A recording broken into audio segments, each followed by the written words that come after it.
Hi, I'm George Woodbury from College of the Sequoias in Visalia, California, and in this video we're going to go over how to find rational roots. So the Rational Roots Theorem tells us that if you have a polynomial function like the one I have in this example, the possible rational roots are plus or minus the factors of the constant term over plus or minus the factors of the leading coefficient.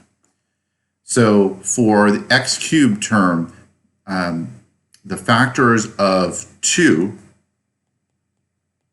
are plus or minus 1 and plus or minus 2. For the 8, the constant term, and it's really negative 8, but the factors are plus or minus 1, plus or minus 2, plus or minus 4, and plus or minus 8.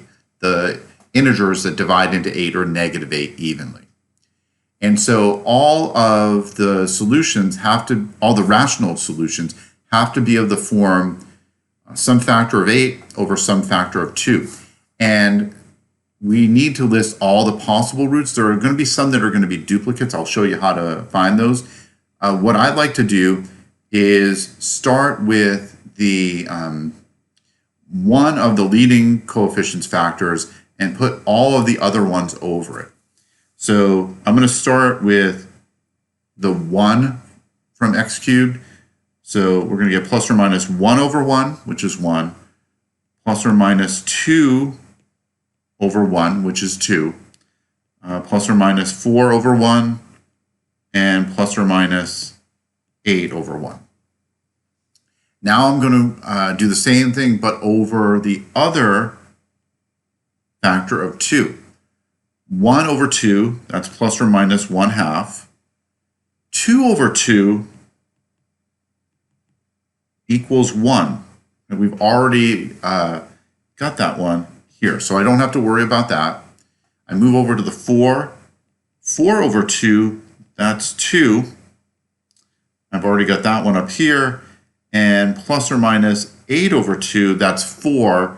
I already have that one there. So we throw out all three of those. So plus or minus, there are 5 numbers, positive or negative sign. There's 10 possible rational roots. Now, this involves a lot of trial and error, and I don't think that watching somebody go through a bunch of options is going to benefit you. But I am going to make one try that's going to fail, and then I'm going to give you a solution that's good, and then we'll talk about how to proceed from there. So I'm going to start with the easiest one, which is 1. And we're dividing into 2x cubed plus 11x squared plus 10x minus 8. Synthetic division, bring down the 2. 1 times 2 is 2. Total the column to get 13.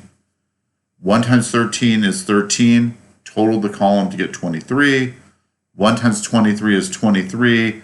Total the column to get a remainder of 15. That tells us that f of 1 equals 15. It's not a 0. It's not a factor. X minus 1 is not a factor. So I used the positive one, and it was no good. I'd probably try negative 1. I do know that negative 2 is one of the roots. So let's take a look at what happens when we try negative 2. 2, 11, 10, negative 8. Bring down the 2. Negative 2 times 2 is negative 4. Total the column to get 7. Negative 2 times 7 is negative 14. Total the column to get negative 4. Negative 2 times negative 4 is positive 8. That gives us 0. And so negative 2 is a root. And now we're working with the remaining function is 2x squared plus 7x minus 4. Now we can maybe factor that if there are more rational roots. So the factor form so far is x plus 2 times that quotient, 2x squared plus 7x minus 4. And we could use synthetic division to do this. Let me try another one that I know is going to work, -4. -4, and now we're working with 2, 7, and -4. Bring down the 2. -4 times 2 is -8. Total the column, -1. -4 times -1 is +4. Total the column, 0. This is 2x minus 1 that's left. And we know the root from that. If 2x minus 1 equals 0, x equals 1/2. We weren't asked to factor. We were asked to find all the, we were asked to factor. So first, the 3 roots were -4, -2, -4, and +1/2. Knowing that -2 was a root, I already factored out the x plus 2.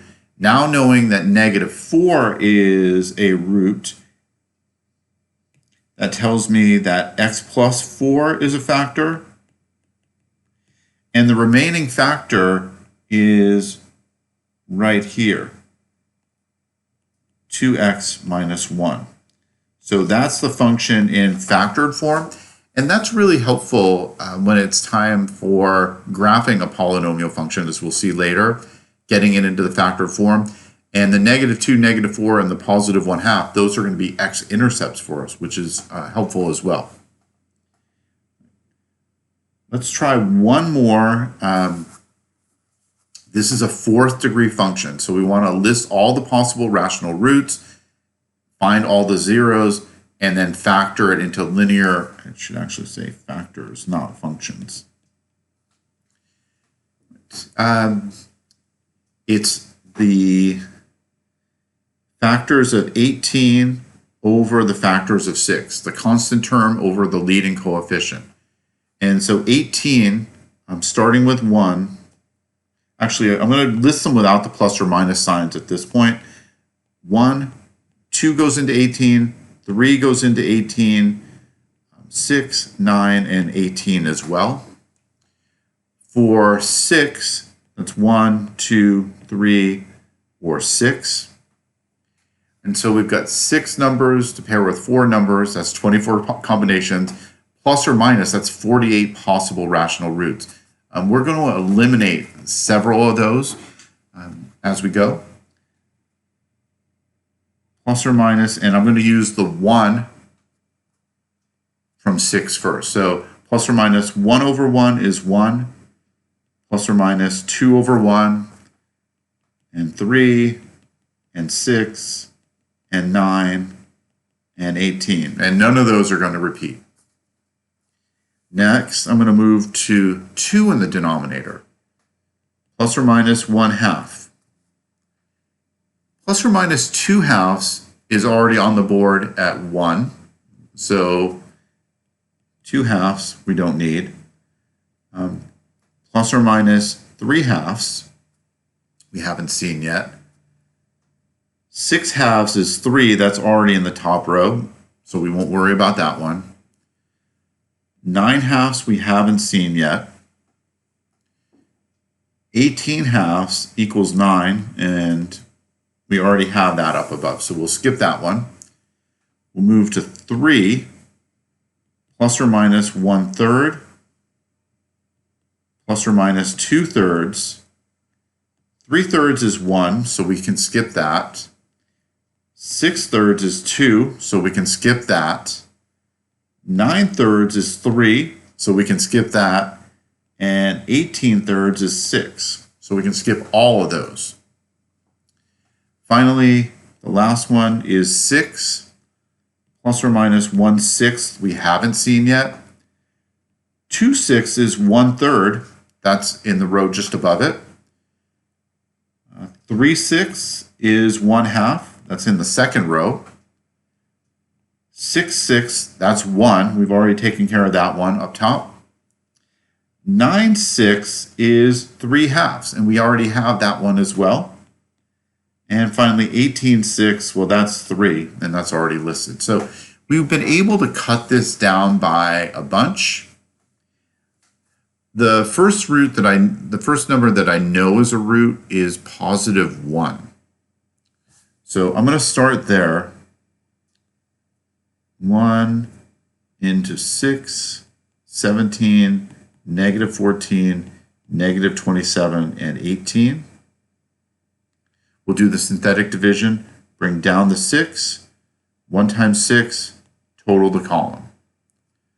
1 times 23, total the column. 1 times 9, total the column. 1 times negative 18, remainder 0. So we found one of the roots is x equals 1. Another solution here happens to be negative 3. So let me show you what happens when we do that one. Negative 3 is going to go into this new quotient. 6, 23, 9, and negative 18. Bring down the 6. Negative 3 times 6, total the column, which is 5. Negative 3 times 5, total the column, which is negative 6. Negative 3 times negative 6 is positive 18. That one works. So negative 3 is a root. And again, you've got to just there are some ways that we can refine this with some later tools that are on the way. But for now, it's kind of brute force. And so we've got 1 and negative 3. And if we can factor the remaining trinomial, which is 6x squared plus 5x minus 6, we could find the other two roots. The other two roots are fractions. And to be honest, they're the last ones that I'm going to check. So this would have been a process to get to this point. I do know that that one factors. 6x squared plus 5x minus 6 factors to be 2x plus 3 times 3x minus 2. And if you FOIL that back out, you can verify that. 2x times 3x gives us the 6x squared. 3 times negative 2 gives us the negative 6. Outside, 2x times negative 2 is negative 4x. Inside, 3 times 3x is 9x. Negative 4 plus 9 is positive 5. That is the right factored form. The root that comes from 2x plus 3 is negative 3 halves. The root that comes from 3x minus 2 is positive 2/3. 3x minus 2 equals 0. Let me write that out. 3x minus 2 equals 0. 3x equals 2. Then you divide by 3. So the rational zeros are 1, negative 3, negative 3 halves, and 2/3. The factored form is x minus 1, because 1 was a root, x minus negative 3 or x plus 3, because negative 3 was a root. And then I've got the other two factors already there. 2x plus 3, 3x minus 2. This procedure takes some time to develop some real skill for it. When we look at this problem initially, there are so many choices, but it's a lot less than infinitely many choices. So this restricts what we have to look for. We're going to use some other tools later on that will save us some time in which values we check, but that's still down the road. So that's it for this video. In the next video, we'll kind of work the process backwards. We'll go backwards from the roots to the polynomial.